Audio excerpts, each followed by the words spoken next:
परोपकाराय सताम विभूतयः। रात्रि का समय था। कल कल करती नर्मदा बही जा रही थी। मंडला के समीपवर्ती एक कच्चे पुल पर से एक 9 वर्षीय कन्या अपनी मां के साथ नर्मदा पार कर रही थी। पता नहीं कैसे अचानक ही लड़की का पैर फिसला और वो नदी में जा गिरी। उसकी मां जोर जोर से सहायता के लिए चिल्लाने लगी। उसी पुल पर से उस समय एक मोटर मैकेनिक गुजर रहा था। उसने महिला का करुण क्रदन सुना और पास आकर पूछा, क्या बात है बहन?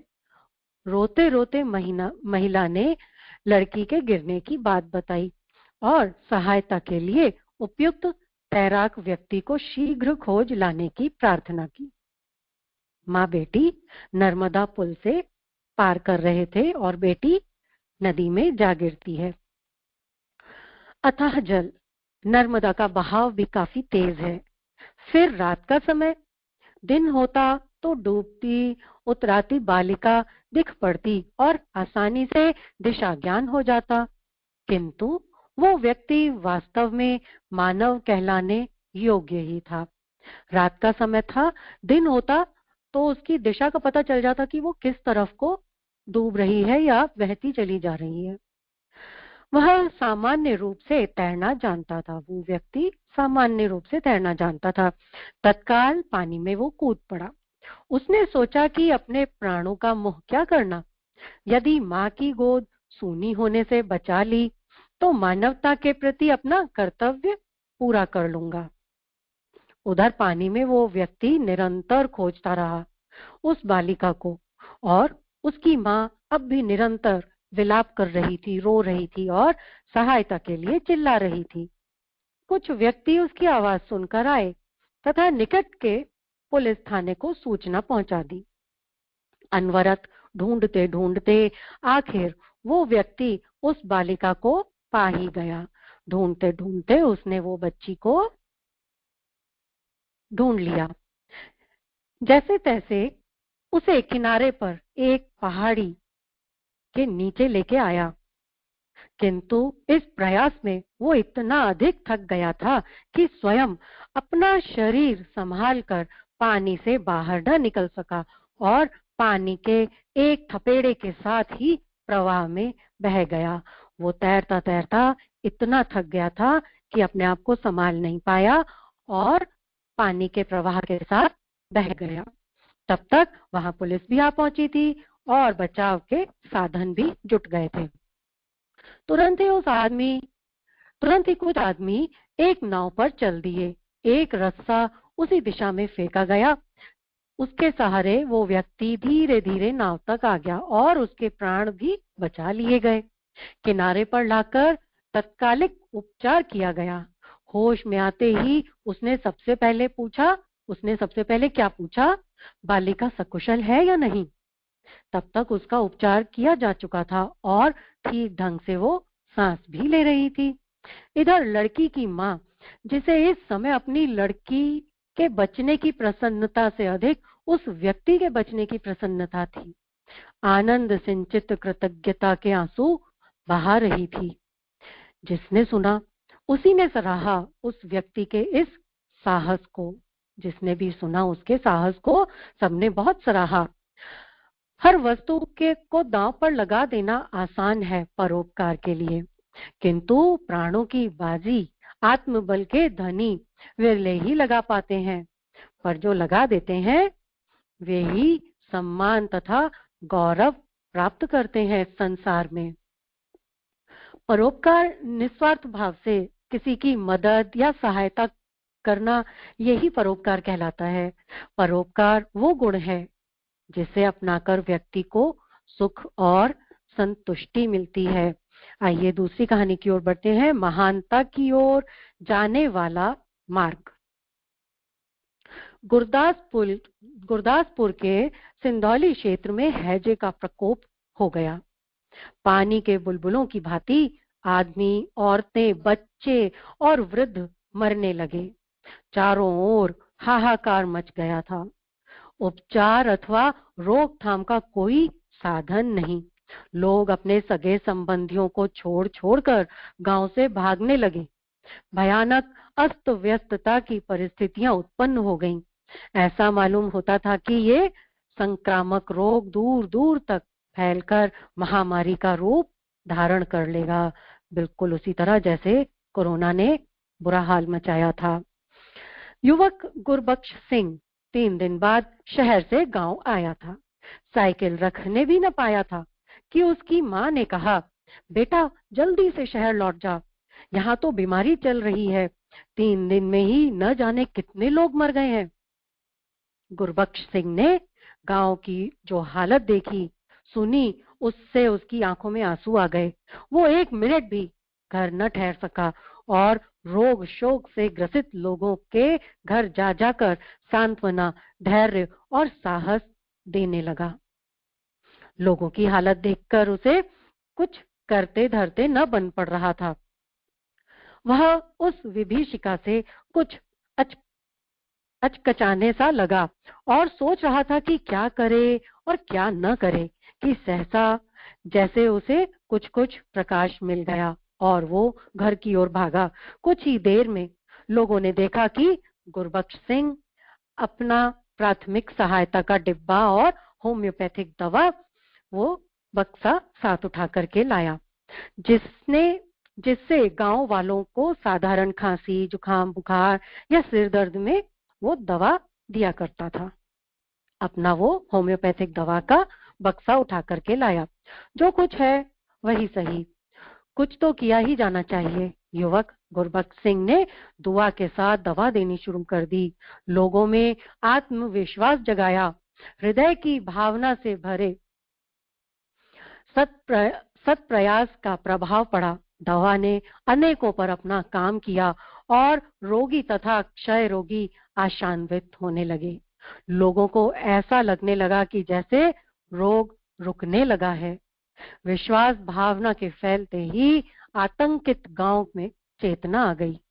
अब तो बहुत से लोग सिरका, प्याज, नमक, हींग, काली मिर्च आदि के निदान बताने और पड़ोस से अमृत धारा, कपूर लाने और लोबान, गंधक तथा हवन सामग्री रोगियों के घरों में जलाने में लग गए।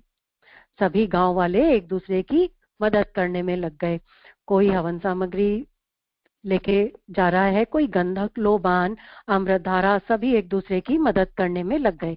गांव में जनसेवा का एक आंदोलन चल पड़ा। किंतु ये सब आशा और रोकथाम थी, भावनात्मक ही थी। गुरबख्श सिंह अच्छी तरह समझ रहा था कि रोग का वास्तविक उपचार अथवा रोकथाम नहीं हो पा रही है, वास्तविक उपचार नहीं हो पा रहा है और रोकथाम नहीं हो पा रही है। ये गुरबख्श सिंह अच्छी तरह से समझ पा रहा था। उसने सबसे कह दिया था कि चिंता का विषय नहीं, सब ठीक हो जाएगा।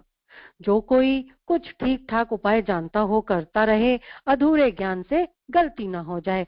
मैं अभी आता हूँ, ऐसा कह के वो चला गया। इतना कहकर गुरबख्श सिंह घर आया और साइकिल लेकर चलने को हुआ। तभी उसकी माँ ने फिर से कहा, बेटा शहर चला जा, गांव में रोगियों के पास जा जाकर क्यों अपनी जान को खतरे में डाल रहा है। गुरबख्श सिंह ये कहकर, तू चिंता मत कर, भगवान सबका रक्षक है और यदि ग्रामवासियों की सेवा में मेरी जान चली जाएगी तो भी तुझे एक अच्छे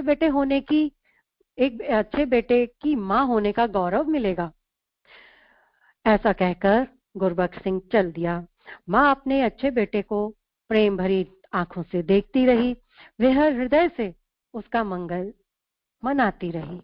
2-3 घंटे बाद गुरबख्श सिंह 2 डॉक्टरों तथा बहुत सी दवाइयों के साथ एक कार में आ पहुंचा।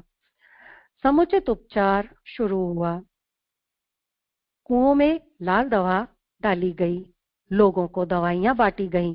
डॉक्टर अपना काम करके चले गए, किंतु गुरबख्श सिंह उन डॉक्टरों की दी और बताई गई दवा को विधि पूर्वक लोगों को, रोगियों को देता रहा, रोगियों की सेवा करता रहा। उस दिन के बाद फिर गांव में कोई मौत नहीं हुई और शीघ्र ही सब अमन चैन हो गया।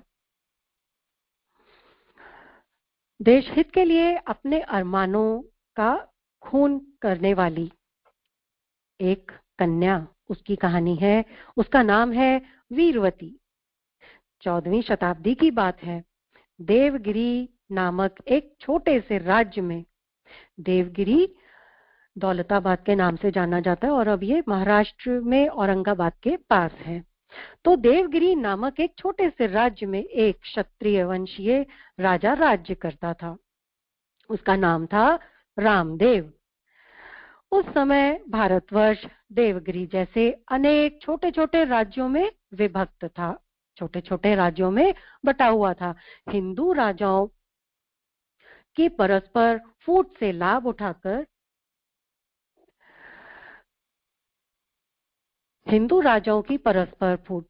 उठाकर समय समय पर विदेशियों ने भारत पर आक्रमण किया है। इस सुनहरे खेत को उजाड़कर वीरान किया है। यहाँ की अपार धनराशि को लूटकर अपने खजानों में भरा है। यहाँ की संस्कृति सभ्यता को कुचलकर नष्ट किया है। राजा रामदेव के समय भी अलाउद्दीन ने देवगिरी पर चढ़ाई कर दी। अलाउद्दीन ने राजा रामदेव को अपनी अधीनता स्वीकार करने का संदेश भेजा। संदेश वाहक ने यथा समय देवगिरी पहुंचकर संदेश राजा को सुना दिया। अधीनता स्वीकार करने का नाम सुनते ही राजा रामदेव का खून उबल उठा। उसने अलाउद्दीन से लड़ाई करने की ठान ली और संदेश वाहक से कहलवा दिया, भारत के क्षत्रिय पराधीन होने के बदले युद्ध में खुशी खुशी मर जाना ही पसंद करते हैं। अलाउद्दीन ने राजा रामदेव का प्रत्युत्तर प्राप्त कर युद्ध की तैयारियां शुरू कर दी। उसे अपनी असंख्य सेना, युद्ध के लिए परिपूर्ण सामग्री, भिन्न भिन्न तरह के अस्त्र शस्त्र एवं साधनों का पूरा विश्वास था और राजा रामदेव को जीत लेना बाएं हाथ का खेल समझता था। दोनों ओर से युद्ध प्रारंभ हो गया। अलाउद्दीन की अपार सेना के साथ मुट्ठी भर राजपूत अपनी पूरी शक्ति और शौर्य के साथ युद्ध कर रहे थे। कई दिनों तक ये युद्ध चलता रहा। आखिर राजपूतों के प्रचंड पराक्रम के सम्मुख अलाउद्दीन अधिक देर तक नहीं टिक सका और उसे हार करके वापस लौट जाना पड़ा। राजा रामदेव की विजय हुई। देवगिरी की सारी प्रजा और सिपाहियों ने विजय के उपलक्ष्य में उत्सव मनाया। सारी नगरी विजयोत्सव में मग्न थी। राजा रामदेव की सेना का एक मराठा सरदार कुछ समय पूर्व लड़ाई में मारा गया था। वो पीछे अपनी विधवा पत्नी और एकमात्र कन्या को छोड़ गया था। कन्या का नाम था वीरवती। ये कहानी उसी की है। कन्या का नाम था वीरवती। राजा ने इस अनाथ बालिका का पालन पोषण अपनी पुत्री के समान मानकर किया था। उसकी माँ की व्यवस्था ठीक प्रकार से कर दी गई थी। राजा रामदेव ने इस असहाय परिवार की भांति अन्य परिवारों का पालन भी इसी प्रकार करते हुए एक सच्चे शासक का परिचय दिया। वीरवती युद्ध कौशल में इतनी छोटी उम्र में ही काफी चतुर और वह अदम्य साहस और स्फूर्ति की मूर्ति ही थी। वो राजा रामदेव की सेना में एक सिपाही के रूप में काम करती थी और लड़ाई के वक्त युद्ध करती थी। वीरवती की आयु लगभग 20 साल हो जाने पर उसका विवाह संबंध एक मराठा युवक कृष्णराव से तय किया गया, जो राजा की सेना में एक उच्च पद पर कार्य करता था। राजा की सेना में ही उच्च पद पर कार्य करता था। नाम था उसका कृष्णराव। वीरवती ने भी उसे मन ही मन अपना भावी पति चुन लिया था। छोटी सी राजपूत सेना से हारकर अलाउद्दीन मन ही मन दुखी होता हुआ अपने राज्य की ओर लौट रहा था। इस पराजय ने उसके हृदय में भारी धक्का पहुंचाया। देवगिरी के राज्य पर उसकी क्रूर दृष्टि लगी हुई थी। वह येन केन प्रकारेण इस राज्य पर अपना आधिपत्य स्थापित करना चाहता था। मार्ग में शाम हो जाने से उसने जंगल में अपनी सेना के डेरे लगा दिए। युद्ध से थके और काफी दूर चले हुए भूखे सिपाही अपना अपना भोजन कर विश्राम कर रहे थे, किंतु उधर अलाउद्दीन को मन ही मन बहुत दुख हो रहा था। किंतु वो एक दूरदर्शी और कूटनीतिज्ञ भी था। अंत में उसे एक सूझ उत्पन्न हुई। उसने सोचा कि ये हिंदू परस्पर एक दूसरे से ईर्ष्या द्वेष रखते हैं तथा अपने अपने स्वार्थ के लिए एक दूसरे का अहित करने में कभी नहीं चूकते, और इसी कारण इतना बड़ा भारत छोटे छोटे राज्यों में बटा हुआ है और इस पर भी ये परस्पर लड़ते झगड़ते ही रहते हैं। वो इतना सोच ही रहा था कि पहरेदार ने आकर उसे खबर दी कि एक मराठा सरदार आपसे मिलना चाहता है। संभव है वह राजा रामदेव की सेना का एक उच्च पदाधिकारी है। बादशाह ने उसे अंदर आने की आज्ञा दी। कौन होगा वो, आगे सुनिए, देखिए। राजा रामदेव की सेना का एक मराठा सरदार जिसका नाम था कृष्णराव और उसका विवाह वीरवती से होने वाला था, वो बड़ा लोभी स्वार्थपरायण व्यक्ति था। ऐसे व्यक्ति जिस देश और समाज में होते हैं उसे दुर्भाग्य ही समझना चाहिए। कृष्णराव अलाउद्दीन के पास गया और उसने देवगिरी के किले का तथा वहां की सेना रसद आदि का पूरा पूरा भेद बताने का वचन दिया, परंतु इस शर्त पर कि वो जीत जाने पर उसे वहां का राजा बना देगा। फिर क्या था, अलाउद्दीन खुशी के मारे फूल उठा और देशद्रोही कृष्णराव का दिखावटी सम्मान करने लगा। बादशाह पुनः लौट आया और उसने देवगिरी पर चढ़ाई कर दी। कृष्णराव भी चुपके से अपनी सेना में आकर शामिल हो गया। देवगिरी में अभी विजयोत्सव समारोह के साथ मनाया जा रहा था कि अलाउद्दीन के दूसरे आक्रमण का समाचार पाकर रंग में भंग हो गया। राजा रामदेव ताड़ गए कि हमारी तरफ से ही किसी व्यक्ति ने अलाउद्दीन को सारी गुप्त बातें बताकर चढ़ाई करने की प्रेरणा दी है। अब अधिक सोचने का समय नहीं था। अल्पसंख्या वाले राजपूत पुनः लड़ने के लिए तैयार हो गए। दोनों ओर से घमासान युद्ध हुआ। इतने में ही राजा रामदेव तथा उनके सैनिकों ने भी देखा कि सेना का प्रमुख अफसर कृष्णराव युद्ध नहीं कर रहा है, वरन क्या कर रहा है, अपनी सैनिक टुकड़ी का गलत निर्देशन कर रहा है। कई सिपाहियों ने इसका कारण पूछा। इतने में ही शत्रु पक्ष को काटती हुई वीरवती वहां पर आ पहुंची और उसने वस्तु स्थिति को ताड़ लिया। वो ये समझ गई कि कृष्णराव ने ही बादशाह को गुप्त भेद बताकर आक्रमण के लिए प्रेरित किया है। वीरवती की आंखों में खून उतर आया। उसके कोमल अंग क्रोध से थर थर कांपने लगे। उसे कृष्णराव की उस बात का ध्यान आया जो कुछ ही समय पहले उसने बताई थी। वीरवती ने गरज कर कृष्णराव की छाती में अपनी लपाती हुई कृपाण मार दी और कहने लगी, ये देशद्रोही है, इसकी यही गति होनी चाहिए। कृष्णराव ने घायल अवस्था में भूमि पर लेटते हुए कहा, वीरवती, मैं देशद्रोही ही हूं, किंतु तुम्हारा।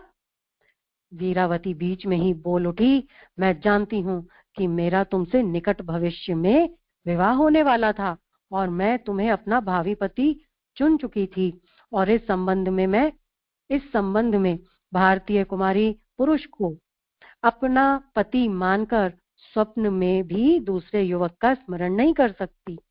ठीक इसी प्रकार मैं भी दूसरे व्यक्ति की बात नहीं सोच सकती, किंतु एक देशद्रोही को मारकर मैंने अपने देश के प्रति अपना कर्तव्य पालन किया है। वीरवती का अपने देश के प्रति कर्तव्य पालन भारतीय इतिहास के सुनहरे पन्नों में निर्मल प्रकाश से चमकता रहेगा।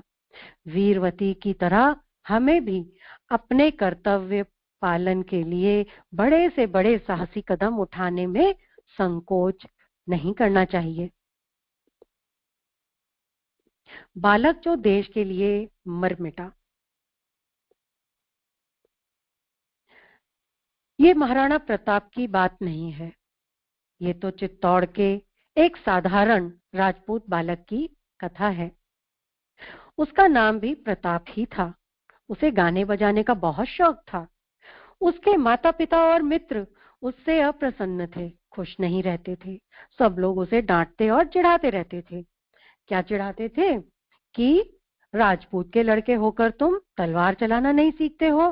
देश धर्म पर जब संकट आएगा तब तुम अपने कर्तव्य का कैसे पालन करोगे। देश की सेवा न करके जाति और धर्म के लिए मर मिटने को तैयार न हो, ऐसा राजपूत भी क्या किसी काम का है। प्रताप उन लोगों से कहता था, देश और धर्म की रक्षा केवल तलवार से नहीं होती, संगीत द्वारा भी पर्याप्त कार्य हो सकता है, किया जा सकता है। पढ़ने पर मैं भी बता दूंगा कि देश और धर्म की रक्षा के लिए मर मिटने में मैं किसी से पीछे नहीं हूं। किसी को भी प्रताप की बात पर विश्वास नहीं होता था। लोग समझते थे कि ये सुकुमार तो है ही, डींग हाँकने वाला भी है। प्रताप भी अपनी धुन का ऐसा पक्का कि वो किसी किसी की भी बात पर ध्यान नहीं देता था। सब उसको बोलते थे, चिढ़ाते थे, पर वो किसी की भी बात पर ध्यान नहीं देता था। उन दिनों दिल्ली में मुगलों का राज्य था। वो मनमाने अत्याचार का बर्ताव हिंदुओं के साथ कर रहे थे। बराबर हिंदुओं से लड़ाइयां हो रही थीं। हारे हुए हिंदुओं को मुसलमान बनाया जा रहा था। यहाँ तक कि हिंदू धर्म को ही जड़ से खोदकर नष्ट कर देने पर वो लोग तुले हुए थे। उस समय मेवाड़ हिंदू राजपूतों का केंद्र तथा सबका सिरमौर था। हिंदुओं के इस केंद्र को ही समाप्त करने के विचार से मुगल बादशाह ने एक बड़ी भारी सेना लेकर चित्तौड़ पर चढ़ाई कर दी। लेकिन चित्तौड़ का किला इतना दृढ़ था कि मुगल सेना उस पर विजय नहीं पा सकती थी। किले की दीवार या फाटक टूटते ही नहीं थे। बार बार मुगल सेना को किले के भीतर से राजपूत वीरों के बाणों की मार खाकर पीछे लौटना पड़ता था। चित्तौड़ का किला इतना मजबूत है और अभी तक भी है। चित्तौड़ के सभी शूरवीर राजपूत महाराणा की सेना में भर्ती हो गए, लेकिन प्रताप एक तो बालक था और दूसरे उसे अस्त्र शस्त्र चलाना भी नहीं आता था। वह सेना में भर्ती नहीं हुआ, पर उसने अपने अनुकूल काम चुन लिया था। क्या काम चुन लिया था, देखिए। वह राजपूतों की सेना में घूम घूम कर वीरता के गीत गाता और उन्हें उत्साह दिलाता था। वह आसपास की बस्तियों में घूम घूम कर वीरता के गीत सुनाकर युवकों को सेना में सम्मिलित होने को प्रोत्साहित करता था। उसके गीतों का ये प्रभाव हुआ कि महाराणा की सेना दुगनी हो गई। एक दिन जब प्रताप किसी पास की बस्ती में सितार बजाकर गीत सुना रहा था, एक मुगल सैनिक ने छुपकर उसका गीत सुन लिया। जब शाम को प्रताप लौटने लगा तब उस सैनिक ने प्रताप को पकड़ लिया और सेनापति के पास ले आया। मुगल सेनापति प्रताप को देखकर बहुत प्रसन्न हुआ और उसने कहा, लड़के, तुम्हें हमारे लिए गीत सुनाना होगा। प्रताप ने कहा, मेरा काम ही गीत सुनाना है, आप जब कहें मैं गाने के लिए तैयार हूँ। मुगल सेनापति ने रात को सेना सजाई। चित्तौड़ के किले के पास वो सेना के साथ आ गया। किले के दरवाजे पर प्रताप को खड़ा करके उसने कहा, प्रिय, तुम अपना गीत सुनाओ। मुगल सेनापति ने सोचा कि प्रताप के गीत सुनकर किले के भीतर के लोग समझेंगे कि उनकी सहायता के लिए कोई दूसरी राजपूत की सेना आई है। इस धोखे में वो किले के फाटक खोल देंगे। प्रताप मुगल सेनापति की चालाकी समझ गया था। उसने ऐसा गीत गाना शुरू किया कि उसे सुनकर किले के राजपूत सावधान हो गए। उन्होंने मुगल सेना पर पत्थरों और तीरों की वर्षा आरंभ कर दी। बहुत से मुगल सैनिक मारे गए। मुगल सेनापति ने डांटते हुए प्रताप से पूछा, ए लड़के, तू क्या गा रहा है? प्रताप ने बड़ी निर्भयता से कहा, मैं गीत में अपने वीरों से कह रहा हूं, शत्रु द्वार पर खड़ा है, सो मत, धोखे में मत आओ, किला मत खोलो, पत्थर मारो, शत्रु का कचूमड़ निकाल दो। मुगल सेनापति ने प्रताप का सिर एक झटके से काट दिया, किंतु राजपूत सावधान हो गए थे। मुगल सेना को निराश होकर वापस लौट जाना पड़ा। दूसरे दिन राजपूतों को प्रताप की लाश मिली। उस धर्म प्रेमी, देश पर प्राण देने वाले वीर बालक के शव को स्वयं महाराणा ने अपने हाथों से चिता पर रखा। कितना वीर बालक था। आइए छोटी सी एक और कहानी, सिंहगढ़ विजय। शिवाजी को सूचना मिली कि कोडलगढ़ में औरंगजेब द्वारा नियुक्त अधिकारी एक हिंदू कन्या के साथ बलात् निकाह पढ़वाने वाला है। उन्होंने इस अनीति को रोकने के लिए कोडलगढ़ विजय के लिए तुरंत कूच करने की आज्ञा अपने प्रिय योद्धा कौन, तानाजी के पास भेज दी। उन्हीं दिनों तानाजी के पुत्र का विवाह होने वाला था, किंतु उन्होंने कर्तव्य की गरिमा समझी और तुरंत प्रस्थान किया। समय पर पहुंचकर कन्या का उद्धार किया तथा गढ़ जीत लिया, किंतु उस अभियान में स्वयं भी बली हो गए। शिवाजी को गढ़ विजय तथा तानाजी के बलिदान का समाचार मिला तो उनके मुख से निकला, गढ़ आया पर सिंह गया। दुर्ग का नाम सिंहगढ़ रख दिया गया था। उसी की वजह से दुर्ग का नाम सिंहगढ़ है। नमस्कार। संत फ्रांसिस ने एक कोढ़ी को चिकित्सा के लिए धन दिया। इस कहानी का शीर्षक है नमस्कार। संत फ्रांसिस ने एक कोढ़ी को चिकित्सा के लिए धन दिया, वस्त्र दिए, स्वयं ने उसकी सेवा की। एक गिरजाघर की मरम्मत के लिए दुकान की कपड़े की कई गांठें और अपना घोड़ा बेचकर सारा धन दे दिया। उनके पिता को इन बातों का पता चला तो उन्होंने उन्हें मारा पीटा नहीं, वरन अपनी संपदा का उत्तराधिकार से वंचित भी करने की धमकी दे दी। मारा पीटा तो नहीं, लेकिन उन्हें अपनी संपत्ति से वंचित करने की धमकी दे दी।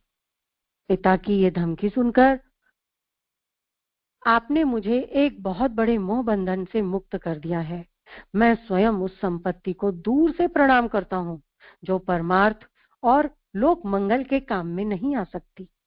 पिता की धमकी सुनकर उन्होंने कहा कि आपने मुझे बहुत बड़े मोह बंधन से मुक्त कर दिया है।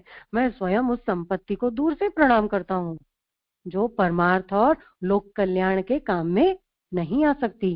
ये कहते हुए उन्होंने अपने कपड़े तक उतार दिए। उन्होंने पिता की सारी संपदा के अधिकार को लात मार दी। लोक सेवा के मार्ग में बाधा बनने वाली संपदा का परित्याग करना ही उचित है। छोटी सी कहानी और कितनी अच्छी उसकी शिक्षा। सन्यासी कौन? आइए दूसरी कहानी की ओर बढ़ते हैं। उन दिनों विवेकानंद भारत भ्रमण के लिए निकले हुए थे। इसी क्रम में घूमते हुए एक दिन हाथरस पहुंचे। भूख और थकान से उनकी विचित्र हालत हो रही थी। कुछ सुस्ताने के लिए एक वृक्ष के नीचे वो बैठ गए। अरुणोदय हो चुका था। उसकी सुनहरी किरणें स्वामी जी के तेजोदीप्त चेहरे पर पड़कर उसे और कांतिमान बना रही थी। इसी समय उधर से एक युवक निकला। स्वामी जी के आभायुक्त चेहरे को देखकर ठिठका। अभी वह कुछ बोल पाता, इससे पूर्व ही उनकी आंखें खुली और एक मृदु हास्य बिखेर दिया। प्रत्युत्तर में युवक ने हाथ जोड़ लिए और आग्रह भरे स्वर में कहा, आप कुछ थके और भूखे लग रहे हैं। यदि आपत्ति न हो तो चलकर मेरे यहाँ विश्राम कर लें। बिना कुछ कहे स्वामी जी उठ पड़े और युवक के साथ चलने के लिए तैयार हो गए। 4 दिन बीत गए। नरेंद्र अन्यत्र प्रस्थान की तैयारी करने लगे। इसी समय वो युवक उनके समक्ष उपस्थित हुआ। चल पड़ने को तैयार देखकर उसने पूछ लिया, क्या अभी इसी समय प्रस्थान करेंगे? हाँ, इसी वक्त, स्वामी जी ने उत्तर दिया। फिर तो मुझे भी सन्यास दीक्षा देकर अपने साथ ले चलिए, मैं भी सन्यासी बनूंगा। स्वामी जी मुस्कुरा दिए और बोले, सन्यास और सन्यासी का अर्थ जानते हो? जी हाँ, भली भांति जानता हूँ। सन्यास वो जो मोक्ष की ओर प्रेरित करे और सन्यासी वो जो मुक्ति की इच्छा करे। किसकी मुक्ति? स्वयं की, साधक की? तत्क्षण उत्तर मिला। स्वामी जी खिलखिलाकर हंस पड़े और बोले, तुम जिस सन्यास की चर्चा कर रहे हो वो सन्यास नहीं, पलायनवाद है। सन्यास न कभी ऐसा था, न आगे ऐसा होने वाला है। तुम इस पवित्र आश्रम को इतना संकीर्ण न बनाओ।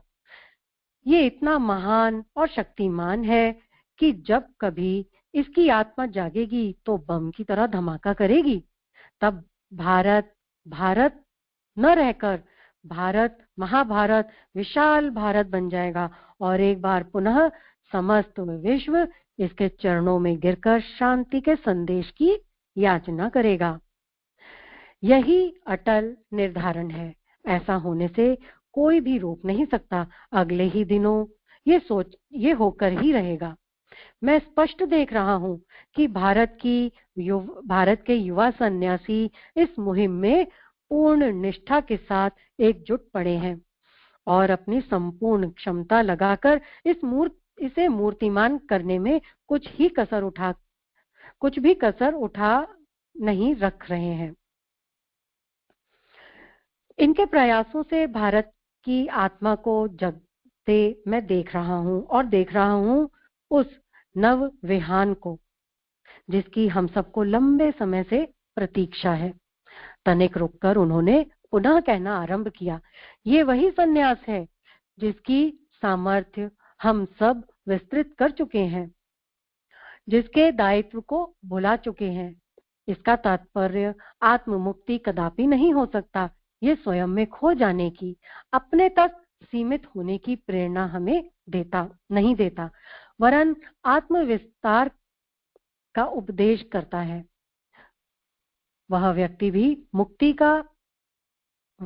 की मुक्ति का नाम नहीं, अपितु समाज की, विश्व की, समस्त मानव जाति की मुक्ति का पर्याय है।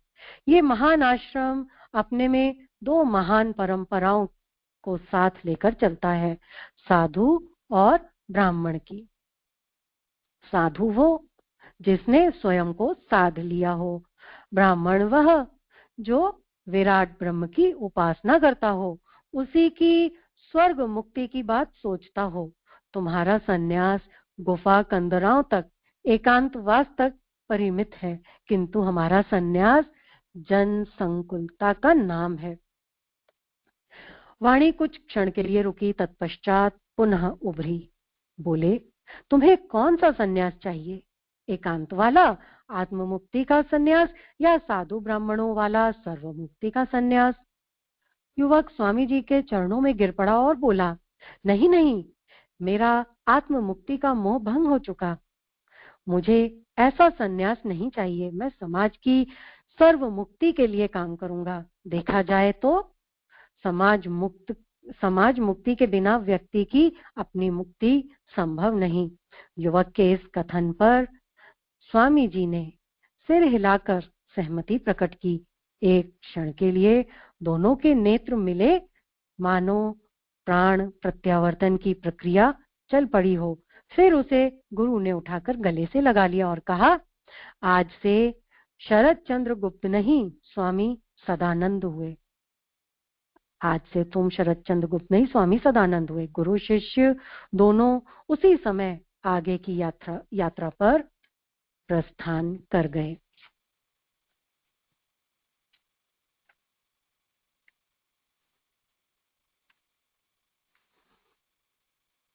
एक और कहानी की ओर बढ़ते हैं। कर्तव्य की वेदी पर ममता। आकाश में घटाटोप बादल छाए हुए थे और घनघोर वर्षा हो रही थी। नदी में इतनी तेज बाढ़ आई हुई थी कि जहां तक दृष्टि डाली जाए असीम और अगाध जलराशि ही दिखाई देती थी।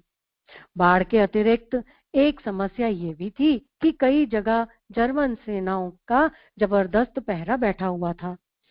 इधर रूसी संस्था गुप्तचर संस्था का एक गुप्तचर अपनी पत्नी और बच्चों को साथ लेकर एक बहुत ही महत्वपूर्ण सूचना लेकर रूसी अधिकारियों के पास पहुंचने के लिए बेचैन था।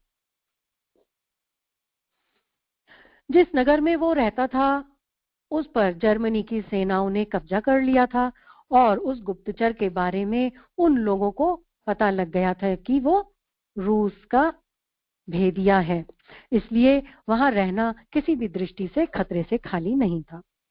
इस गुप्तचर का नाम था कोत्सिनेन। साथ में उसकी पत्नी थी तान्या और 2 बच्चे। ये दूसरे विश्व युद्ध के समय की बात है। कोत्सिनेन और तान्या ने अपने 2 बच्चों के साथ नदी के उस पार बसे गांव में एक ग्रामीण की झोपड़ी में डेरा डाला। वह ग्रामीण कोत्सिनेन का परिचित था। लंबा और पैदल सफर करने के कारण दोनों बच्चों की हालत बुरी हो गई थी। रात का एक पहर बीत चुका था। कोत्सिनेन ने उठकर सोने के लिए बिस्तर बिछाया। आसपास की झोपड़ियों में रहने वाले लोग समझ चुके थे कि उनके पड़ोस में आकर ठहरा परिवार कोई साधारण परिवार नहीं है।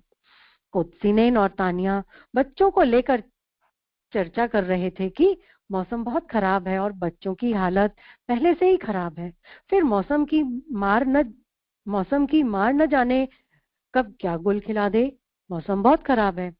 विचित्र धर्म संकट में उलझे थे दोनों कि क्या किया जाए। तान्या ने कुछ देर चुप रहने के बाद कहा, शायद सुबह तक इन दोनों की हालत सुधर जाएगी। कुछ नहीं बोला कोत्सिनेन। तान्या ने अपने पति को चिंतित देखकर कहा, तुम चिंता मत करो, इस कारण हमें अपना कर्तव्य पालन करने में कोई बाधा नहीं आएगी। कहने को कह दिया था तान्या ने, पर कोत्सिनेन जानता था कि वो एक माँ है और एक माँ के लिए अपने बच्चों की चिंता अपनी चिंता से बढ़कर होती है। वो चुप रहा। दोनों पति पत्नी अपने भीतर चल रहे अंतर द्वंद से जूझते हुए एक दूसरे की ओर ताक रहे थे। बच्चे बीच बीच में जोर जोर से खांसने लगते और तानिया दौड़कर हड़बड़ाकर उन्हें संभालने में जुट जाती थी। तभी दरवाजे पर दस्तक सुनाई दी। तानिया ने उठकर दरवाजा खोला तो उसी झोपड़ी में रह रही स्त्री खड़ी थी। उसने पूछा, क्या हुआ बच्चों को? बहुत तेज बुखार है और पसलियां भी चल रही हैं। ये तान्या ने उसको कहा। बहन, मैं कोई वैद्य हकीम तो नहीं हूँ, बस थोड़ी सी घरेलू दवाएं जानती हूँ। वो स्त्री अंदर आ गई और कुछ देर बातचीत करने के बाद बोली, मैं जानती हूँ कि तुम लोग हमारे दुख दर्द मिटाने के लिए अपने हृदय पर पत्थर रखे हो। सफर के कारण ये तुम्हारे कोमल फूल कुमला गए हैं। अगर तुम इन्हें मेरे पास छोड़ जाओ तो इनके इलाज का कोई प्रबंध हो सकता है। अगर इनको तुम मेरे पास छोड़ जाओगी। मकान मालकिन को संभवतः इन लोगों के मिशन का पता था, तभी उसने ऐसा प्रस्ताव रखा। वास्तव में इन लोगों का वहां से चल देना जरूरी था, सुरक्षा की दृष्टि से भी और कर्तव्य की दृष्टि से भी। बड़े ही भारी मन से तान्या अपने आप में ये प्रस्ताव मानने के लिए तैयार हुई और फिर उस घर से ऐसे बाहर आई कि उसने कभी पीछे मुड़कर नहीं देखा। दोनों बच्चों को वहीं पर छोड़कर अपने काम के लिए आगे बढ़ गई। कर्तव्यों का पालन करना एक नागरिक का अपने राष्ट्र के प्रति सम्मान को प्रदर्शित करता है। आइए आज का क्रम हम यहीं पर समाप्त करते हैं। आगे हम फिर नेक्स्ट फ्राइडे को मिलेंगे। परम पूज्य गुरुदेव परम वंदनीय माता जी के चरणों में श्रद्धा पूर्वक नमन करें। उनका स्नेह आशीर्वाद सभी को हमेशा प्राप्त होता रहे। ओम नमो स्वनंताय सहस्त्रमूर्तये